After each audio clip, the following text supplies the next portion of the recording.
Eu nasci na cidade de Uberaba. A minha família em Uberaba tinha a família perfeita. A vida era muito boa. Meu pai era empresário, tinha uma condição financeira boa. A minha mãe se dedicou toda a vida aos 3 filhos.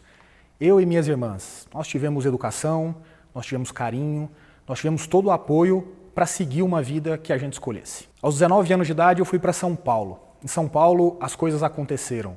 Eu fiz uma ótima faculdade, me formei em Direito, fui trabalhar num dos melhores escritórios de advocacia do Brasil, se não o melhor. De lá mudei para finanças, fui trabalhar em grandes empresas. Essa fase da minha vida é uma fase perfeita, é uma fase em que eu tive o carinho necessário, é uma fase em que o apoio dos meus pais, dos meus gestores, dos meus mentores foram cruciais para formar a pessoa que eu me tornei. Durante toda essa fase, a principal referência para mim foi o meu pai e a minha mãe. 2 pessoas que se respeitavam muito. Meu pai, um empresário, uma pessoa extremamente racional, uma pessoa do bem, uma pessoa que conseguia olhar para tudo no seu entorno e conectar as coisas. Uma pessoa que fazia a leitura perfeita de todos os movimentos das pessoas, mas de uma forma natural, de uma forma gostosa. Meu pai conseguia olhar para um problema, entender a origem dele, explicar para a gente e fazer com que, ao invés da gente reagir de forma muito forte, de forma desproporcional, a gente parasse por um minuto, pensasse, raciocinasse, entendesse tudo e então fazia o movimento correto. Isso me fez e fez as minhas irmãs pessoas boas, pessoas do bem, pessoas que tiveram socialmente uma vida muito boa no sentido de não criar grandes problemas, de não gerar grandes estresses. A vida em São Paulo continuou assim. Eu tive acesso a grandes mentes, tanto na PUC, fazendo direito, quanto nos lugares em que eu trabalhei. Pessoas que eram visionárias, pessoas que construíram esse país, pessoas que empregavam milhares de pessoas, pessoas que criavam conceitos, pessoas que dividiam ideias por aí. Já na fase adulta, cerca de 27 anos de idade, eu me tornei um diretor de uma grande corporação brasileira. Aquilo me deu status, aquilo me deu poder, aquilo me deu conforto financeiro. Apesar de todo esse status, apesar do poder, apesar do conforto financeiro, os meus valores, aquilo que eu trouxe lá dos meus pais, continuava muito arraigado em mim. O jeito tranquilo de lidar com as pessoas, o jeito pragmático do meu pai de entender o que estava acontecendo, o jeito de montar times, o jeito de colaborar, aquilo tudo fazia tudo muito sentido. Eu sentia orgulho de mim mesmo. Eu conversava com meus pais e a minha mãe dizia que tinha muito orgulho do que eu estava me tornando. Eis que em 2013 eu tomo uma decisão muito importante na minha vida. Eu resolvo me mudar para a Suíça e estudar na Escola de Negócios IMD. Fazer o meu MBA era um sonho desde muito tempo e ele representava um momento muito importante na minha vida porque ele consolidava uma série de objetivos que eu tinha do ponto de vista acadêmico, uma série de objetivos que eu tinha do ponto de vista pessoal. No IMD eu encontrei a Torre de Babel, uma turma de 90 pessoas, 42 nacionalidades diferentes. Professores alemães, noruegueses, brasileiros, americanos, chineses, professores africanos, professores de todos os lugares do mundo. Naquele momento, um incômodo enorme começou. Um incômodo de não entender por que o que eu dizia, por que os valores que eu tinha aprendido não eram suficientes para rapidamente compreender as pessoas, não era suficiente para rapidamente negociar durante um projeto que estava sendo feito. Foi um ano maravilhoso, um ano em que eu aprendi o valor da diversidade. O valor de estar sentado com pessoas de 42 nacionalidades diferentes que não falavam o que eu queria ouvir, porque eu sabia o que um brasileiro falava. Eles não entendiam o que eu estava falando porque eu sempre falei para um brasileiro. Falo alto ou falo baixo? O italiano fala alto, o japonês fala baixo. Falo rápido ou falo devagar? O espanhol fala rápido, o norueguês fala devagar. Negocio fortemente ou negocio de forma muito calma? O alemão é pragmático, o chinês muito mais tranquilo numa mesa de negociação. O valor dessas diferenças no mundo de negócios era muito importante. E foi isso que o IMD me ensinou. Mas muito mais do que isso, aquilo deixou uma marca na minha pessoa. Me deixou um incômodo muito grande. E ao voltar para o Brasil, eu comecei a tentar entender isso um pouco mais e ficou muito claro aquele incômodo. Diversidade. quando eu voltei para o Brasil e comecei a olhar, eu não encontrava diversidade nas dezenas de cidades que eu visitava, nas dezenas de empresas que eu visitava, nas dezenas de eventos que eu participava, eram sempre as mesmas pessoas.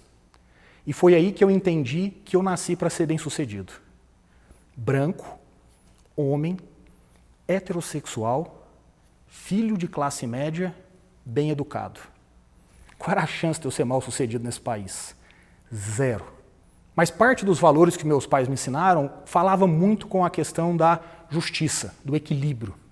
E aquele incômodo do IMD, mais a soma dos valores da minha família, me fez começar a estudar esse tema. Me fez começar a entender. Me fez mergulhar em Sérgio Buarque de Holanda. Me fez mergulhar no tema do viés, do preconceito inconsciente. Me fez mergulhar em temas que até então pareciam extremamente distantes para mim. E as coisas começaram a ficar claras. Do meu lado não tinha negros trabalhando, do meu lado não tinha mulheres trabalhando, mas o argumento na cabeça era sempre, vence o melhor. Cara, tem que estudar, vai lá, se vira.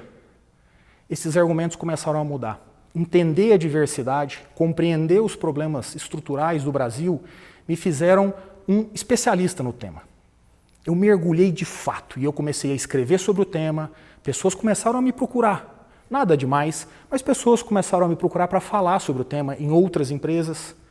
Escolas de negócio no Brasil me convidaram e eu passei a dar aula sobre o tema. Meus 2 primeiros vídeos sobre esse assunto na internet geraram dezenas de milhares de visualizações. Aquilo para mim era um sinal muito claro de que o tema de fato precisava ser discutido no Brasil. E daí para frente eu fiz disso uma bandeira. Uma bandeira que, ao andar pelo grupo de amigos que eu tenho, eu passei a discutir, uma bandeira que, ao andar dentro das empresas em que eu trabalhei e que eu trabalho, eu discuti.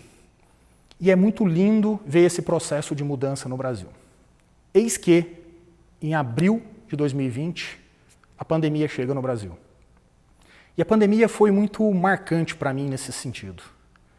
Na minha casa, nós temos um escritório e a minha esposa, que é prestadora de serviço, é advogada, ela naturalmente ficou com o escritório, porque ela fala com clientes, e clientes demandam uma formalidade muito maior. Eu trabalho para dentro de uma empresa, portanto era muito mais fácil administrar e eu fui para a sala.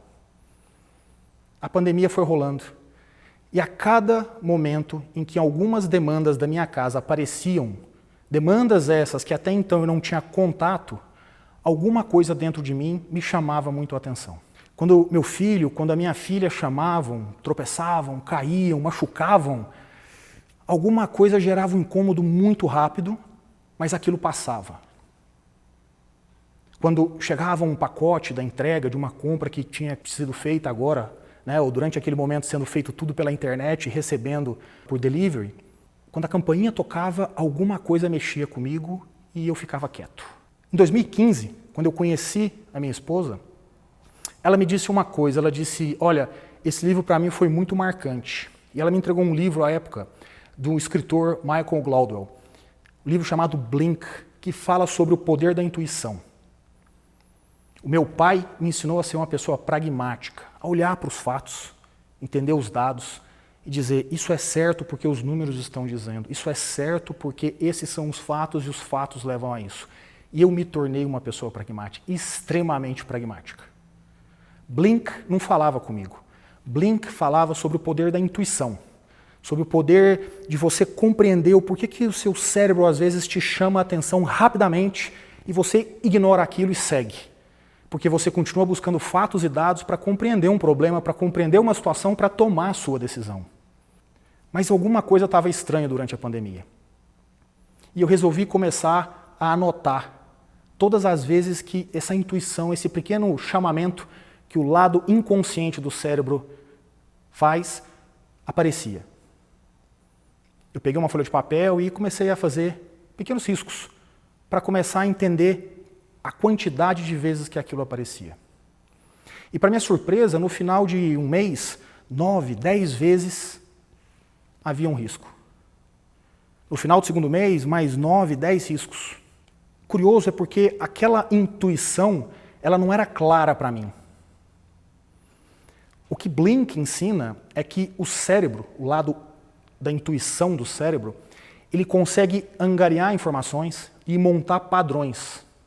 Padrões que mostravam efetivamente o porquê alguma coisa fazia sentido para você. Mas é intuitivo, o teu cérebro comunica de forma intuitiva. Quando eu comecei a procurar a razão, quando eu comecei a procurar a causa daquilo, algumas coisas começaram a ficar aparentes para mim. O que me deixou extremamente angustiado. Porque a conclusão que eu cheguei, depois de entender o que era cada um daqueles risquinhos, cada um daqueles momentos de intuição, é que existia dentro de mim ainda uma pessoa extremamente machista. Existia dentro de mim uma pessoa ainda que dizia, quando o filho cai, é a mulher que vai lá ajudar. Quando algo chega na porta, é a mulher que vai lá buscar. Quando a filha grita, estou com fome, é a mulher que deveria ir lá fazer. E por mais que o meu comportamento racional evitava isso, por mais que o meu comportamento racional buscasse formas sempre de eliminar esse preconceito que existe na sociedade brasileira e logo em todos os brasileiros, aquilo continuava batendo a porta pela intuição. A minha mulher, em 2015, ela me deu algo que não serviu para muita coisa, porque eu era uma pessoa extremamente pragmática. Aquela mesma coisa que não serviu para muita coisa, me ajudou durante a pandemia a entender que tem um lado que a gente não pode ignorar.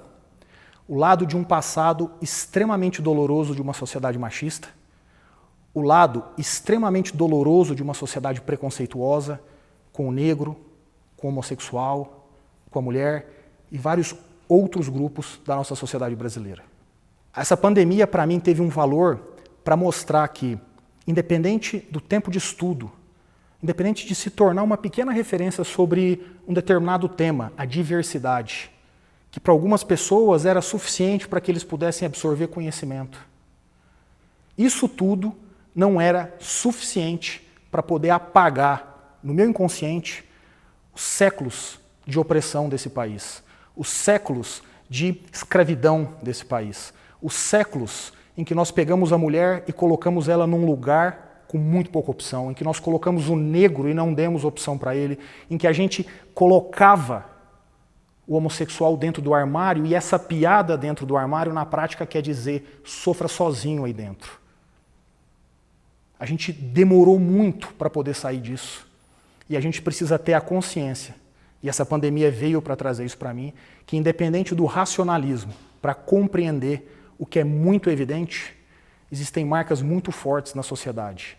Essa pandemia me ajudou a mostrar que a minha esposa ainda tem um homem machista dentro de casa, que apesar de um coração bom, que apesar de estudar muito, que apesar de brigar com o cérebro para tomar as atitudes corretas e permitir a ela ser quem ela deve ser, e permitir à minha filha a construir o caminho que ela quiser, e permitir ao meu filho a construir um caminho com muito menos preconceitos, apesar disso tudo, eu ainda preciso melhorar muito, mas muito como um ser humano. Muito obrigado.